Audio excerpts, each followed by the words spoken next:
Hey, it's your favorite guy.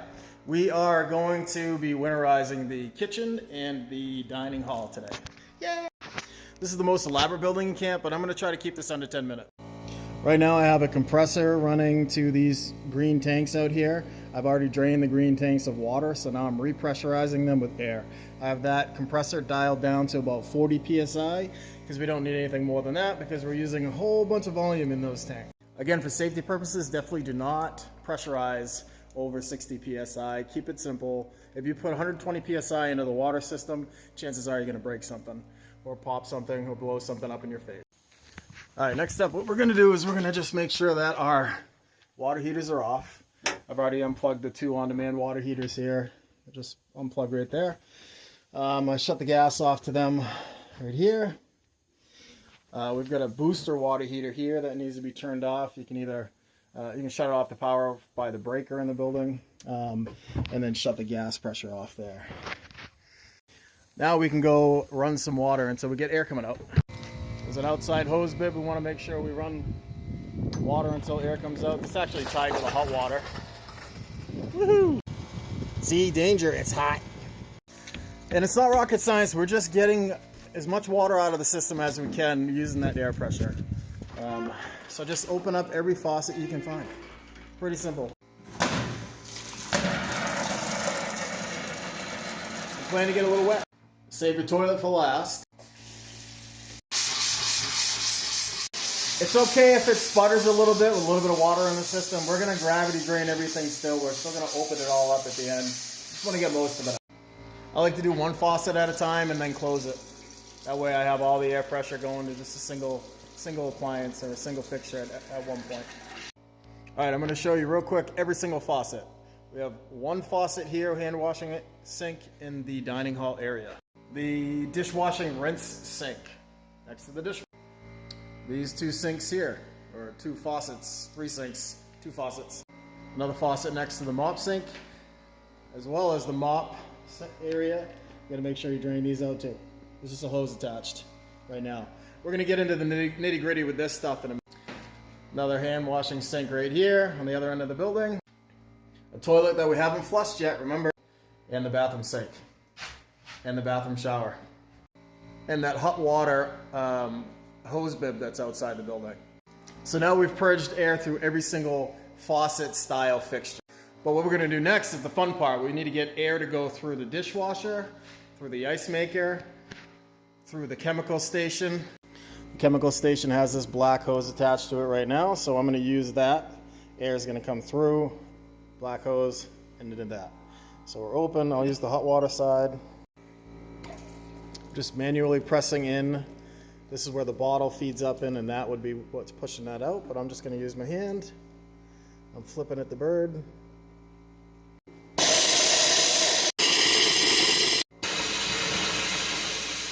They're pretty easy. You only waste a little bit of chemical, so don't worry about it. It all falls in that mop sink anyway. See that? I always forget something. There's also a little faucet right here next to the, I think this is like a soup sink or a soup heater.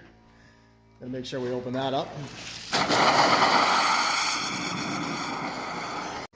All right, for the dishwasher, we're just gonna make it want to fill. When it wants to fill, it's gonna run water through those pipes by itself. So turn her on. She's already doing it. Just let that run till the air comes out.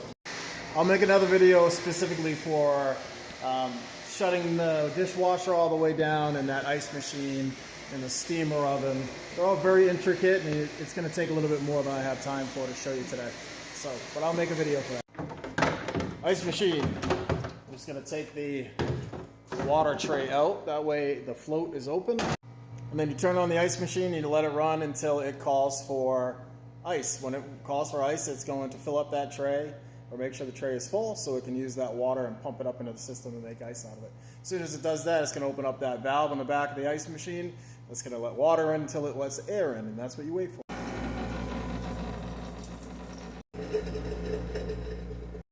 Shut that off, and now we're on to the steamer. So pretty much same thing with the steamer. We just want to make sure it's powered on. We're going to turn the bottom and the top on until we hear pss, pss, pss, pss, air coming through the line. and then shut them off. You don't want to leave it running. Again, I'll get into the nitty gritty of that steamer in another video. There's a lot more you need to do to that appliance to winterize it. All right, now that we did that, we're gonna kill the compressor and shut the air off to the building. This valve here feeds the entire building from the water line. That's where the air is coming through. And then we're gonna just start opening everything up. Open that little silcock right there. There's a filter on the side of the building next to the meter. This is the booster heater. There's a boiler drain at the bottom. Open that. And then there's a little drain plug right here we're gonna open. You could also disconnect this booster heater if you're unsure that you've got it all drained. Bring it back to a warm place for the winter. But I'm pretty confident because I've done this before. That drain, that boiler drain, will drain this entire thing. I also like to open up the pressure relief valve a little bit just to make sure. All right, now we've got the on-demand water heaters. There's a valve there, valve there. There's a cold water and hot water valve on each of these. I just open those up. Water never really comes out, but just lets air into the system. Exercise the pressure relief valves there just to make sure that no water got trapped inside there anywhere. There's a screen in each one of these water heaters that have to get taken.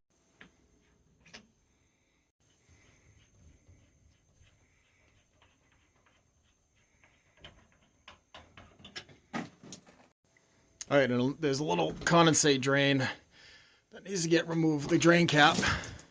Don't forget that, lots of water comes out. Also try not to lose the gaskets because those are a pain to replace sometimes.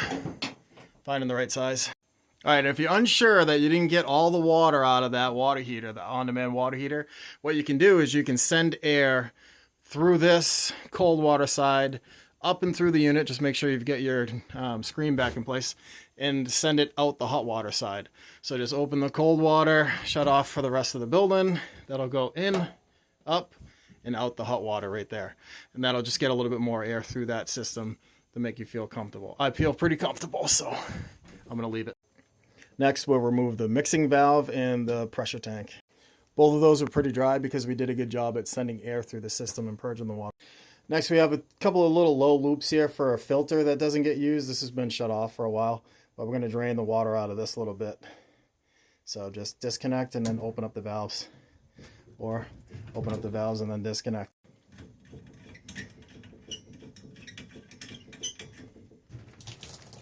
See? Again, just think like a water drop. If it looks like a low spot where water can get trapped, chances are water's getting trapped and it's going to freeze in the wintertime. Open up that valve right there. That was for the soda machine that's already been disconnected and winterized by somebody else. We'll do another video on that another time. All right, that should be it for the utility space. Now we're going to go back in the building. Since we've already purged everything, now we're just going to go back and open up all the faucets. I like to lock the sprayers open.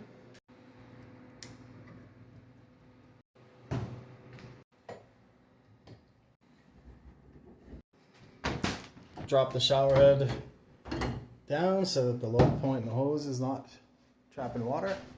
Now we're going to flush our toilets. We could have flushed this earlier, but honestly I forgot. That's okay. We're going to get the water out of it now. Disconnect this because it's a little low spot. I don't bother disconnecting connectors like this because gravity is allowing water to roll down this. If this was a low loop I would, but this is fine. Just make sure everything stays open. We're going to open this funky faucet back up. Disconnect the hose line. We already sent air through that, so there shouldn't be much water on the hose. Open up the faucet. This building has a couple of low point drains for our water system. 1, 2, and over there 3, and a blue handled one 4. Make sure we open up all 4 of them. I lied, there's 5. There's 5 of them. 1, 2, 3, 4, 5. Math! Those are right under the building next to this hose. Now we're going to add antifreeze to the drains. Grease drain, floor drain. 1, 2. There's 3 floor drains.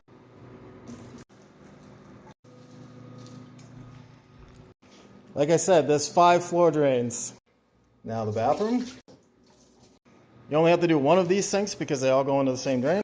This one next to the dishwasher. This one out in the dining hall. That's the little drain next to the ice machine. And the toilet. Yuck. And yay, we're done. Almost. Look for videos specifically for the steamer and the dishwasher. There's a little bit more we need to do to winterize those.